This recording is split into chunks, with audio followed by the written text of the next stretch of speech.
रहना, और एक होता है अकेले रह करके अकेला फील करना।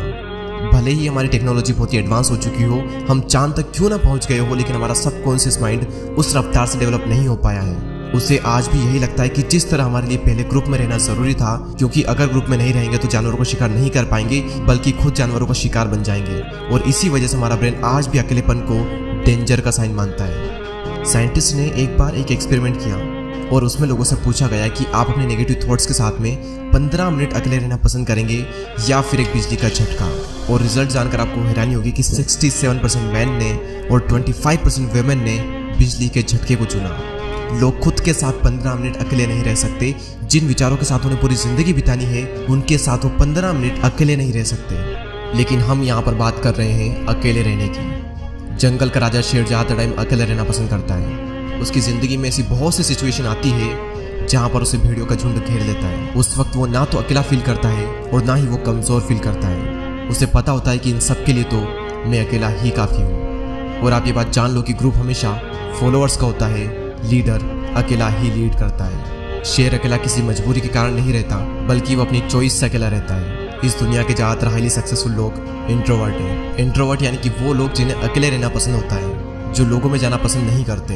बिल गेट्स, जो कि माइक्रोसॉफ्ट के को फाउंडर है, 7 दिन के लिए बिना किसी टेक्नोलॉजी के अपने फ्रेंड्स एंड फैमिली से दूर रहकर अकेले रहते हैं। और इसका रीज़न वो ये बताते हैं कि इससे उनकी क्रिएटिविटी बढ़ती है, उनके माइंड में नए नए आइडियाज़ आते हैं और अपनी लाइफ के कई सारे बड़े बड़े डिसीजन उन्होंने इसी दौरान लिए हैं। और ये सभी लोग किसी मजबूरी की वजह से अकेले नहीं रहते, ये अपनी चॉइस से अकेले रहते हैं, क्योंकि उन्हें पता होता है कि एक अकेला इंसान कुछ भी कर सकता है। अकेले रहने के 4 ऐसे फायदे मैं आपको बताऊंगा जिन्हें समझने के बाद में आप भी अकेले रहना पसंद करोगे।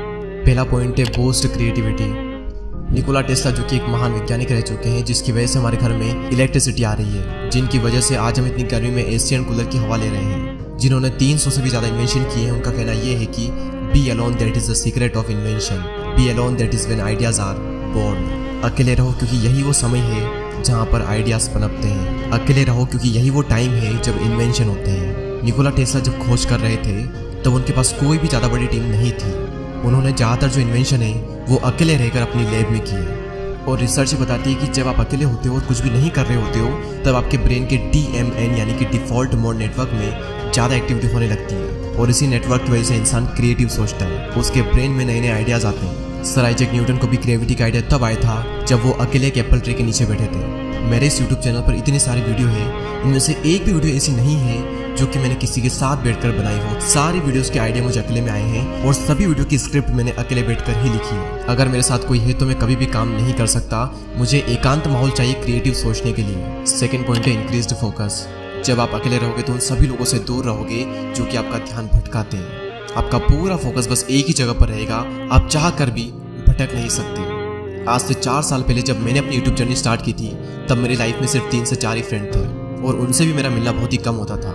उस वक्त मैं ज़्यादातर टाइम अकेला ही रहता था और मुझे बहुत अच्छा लगता अकेले रहना, क्योंकि अकेले में मैं एक जोन में होता था। मैं भगवान का बहुत ही शुक्रगुजार हूँ कि उस वक्त मुझे लोग ज़्यादा पसंद नहीं करते थे। मेरी लाइफ में बहुत ही कम लोग थे और उसी वजह से मैं फोकस कर पाया और आज कुछ बन पाया, सिर्फ और सिर्फ क्योंकि मैं आइसोलेशन में था। अब ये आइसोलेशन क्या होता है? एक होता है अकेले रहना और एक होता है अकेले रह करके अकेला फील करना। अकेले फील करना यानी कि लोनलीनेस, अकेलापन। इसके लिए आपकी लाइफ में 1 से 2 लोग होने चाहिए, कुछ खास लोग जिनसे आप टाइम टू टाइम मिल लें, अपने दिल की बातें शेयर कर लें और उसके बाद फिर खत्म। और एक होता है अकेले रहना यानी कि आइसोलेशन, जहाँ पर आपका focus, creativity and productivity next level पर होती है। आइडियाज आते हैं, हम ग्रो करते हैं, अपनी क्षमताओं का पूरा इस्तेमाल करते हैं। और यही हुआ मेरे साथ जब मैं आइसोलेशन में चला गया। तीसरा सबसे बड़ा फायदा सेल्फ अवेयरनेस। आप खुद को जान पाते हो। दोस्तों, एक बार मैं खाना खाने के बाद वॉक पर जा रहा था। रास्ता काफ़ी लंबा था, आधा रास्ता बीत गया। उसके बाद मैंने अपने एक फ्रेंड को कॉल किया और जब मैंने कॉल किया, जब मैं बातों में लग गया, मुझे पता ही नहीं चला कि कब रास्ता ख़त्म हो गया और कब मैं रिटर्न घर पर आ गया। यानी कि अगर हम किसी के साथ में तो हमारा कितना ही टाइम निकल जाता है हमें पता भी नहीं चलता।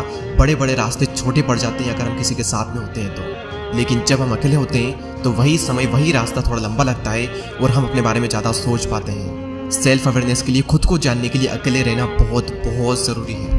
और अगर आपको ये लगता है कि आप सेल्फ अवेयर हो, आप खुद को बहुत ही अच्छे तरीके से जानते हो, तो आप सभी लोग ये बात जान लो कि 5000 ऐसे लोग थे जिनको ये लगता था कि वो सेल्फ अवेयर हैं, लेकिन जब उनका सेल्फ अवेयरनेस का टेस्ट किया गया तो उनमें से सिर्फ 10 से 15% ऐसे लोग थे जो कि सेल्फ अवेयर थे। जिन्हें अपना पेशेंट पता था, जिन्हें अपनी स्ट्रेंथ पता थी, जिन्हें अपनी वीकनेसेस पता थी। बाकी लोगों के अंदर सारी चीज़ें हैं लेकिन उन्हें पता कुछ भी नहीं है। तो अकेले समय बिताओ और खुद को जानो, क्योंकि जो पूरी दुनिया को जानने में लगा रहता है वो किसी को भी नहीं जान पाता, लेकिन जो खुद को जान लेता है वो सभी को जान लेता है। नेक्स्ट पॉइंट यहाँ पर आता है मास्टर योर इमोशन।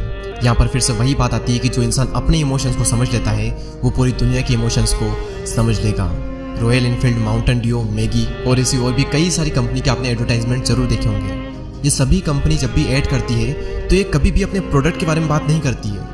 वो ये नहीं बताती कि इनके अंदर क्या क्या इंग्रेडिएंट्स है, क्या क्या स्पेसिफिकेशन है, इसका टेस्ट कैसा है। उनका सिर्फ एक मकसद होता है कि उस एड को वो लोगों के इमोशन के साथ में कनेक्ट कर दे, क्योंकि उन्हें पता है कि लोग इमोशनली ज़्यादा कनेक्ट होते हैं। अब सवाल यहाँ पर ये आता है कि ये जो मार्केटिंग कंपनीज है ये लोगों के इमोशन को समझ कैसे पाते हैं। सिंपल सा तरीका है कि ये लोग पहले खुद के इमोशन को समझते हैं, उसके बाद ये पूरी दुनिया के इमोशन को समझ जाते हैं। तो इन फ्यूचर में अगर आपको लोगों को इन्फ्लुएंस करना हो या फिर आपका कुछ भी ऐसा काम हो जहाँ पर आपको लोगों को इमोशनली कनेक्टेड करना हो, तो आपको खुद के इमोशन को मास्टर करना बहुत ज़रूरी है। और खुद के इमोशन को समझने के लिए आपको पहले खुद को समझना होगा, और खुद को समझने के लिए आपको अकेले रहना ही होगा। तो इसीलिए अकेले रहें, एकांत में रहें और अपनी पूरी आत्मा एक काम में डाल दो। एक दिन लोग आपसे मिलने को तरस जाएंगे। दोस्तों इस वीडियो में इतना ही। अगर आपको ये वीडियो अच्छी लगती है तो लाइक करें एंड चैनल को सब्सक्राइब करके बेल आइकन को प्रेस करें। मैं आपसे मिलूंगा अगले वीडियो में, तब तक के लिए जय हिंद, जय भारत।